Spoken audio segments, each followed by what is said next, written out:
evolved from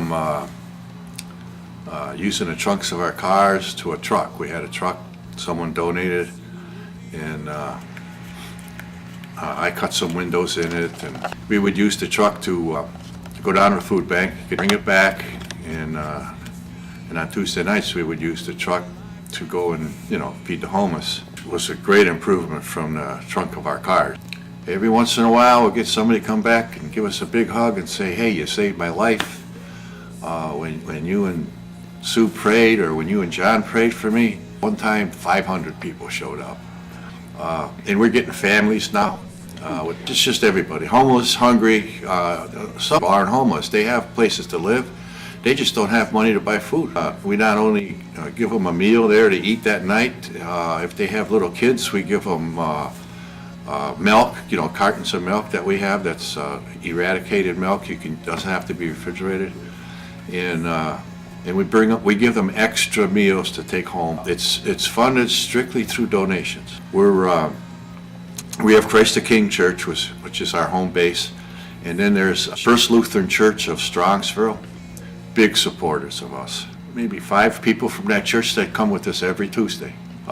When we get down there with the truck, they're standing there waiting to serve, cut up bread, put butter on bread, mostly servers.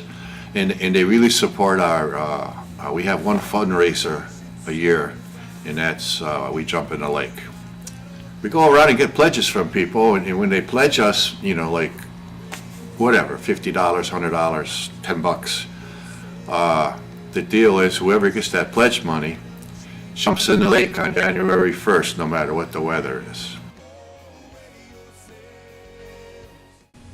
Well, the Polar Plunge began because I was working at a church plant, and we had a bucket on the table raising money for this homeless ministry that a number of us had connected to. We had a bucket on a table, and we asked people to give during the month of December, and I think over 4 weeks or 3 weeks we'd had $50, and it was just pitiful.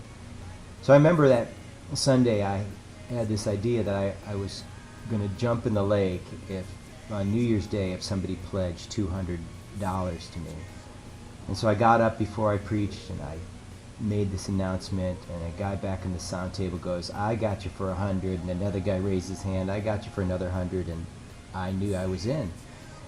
And when I did that, there were about 5 to 7 other men in the church who said they wanted to do it too, and so we ended up raising $1,500 for the homeless ministry, and it has just continued to grow ever since then. I believe that was 4 years ago now, maybe 5, and it's just been growing and growing, and been a great way to support the ministry called Rescue the Perishing.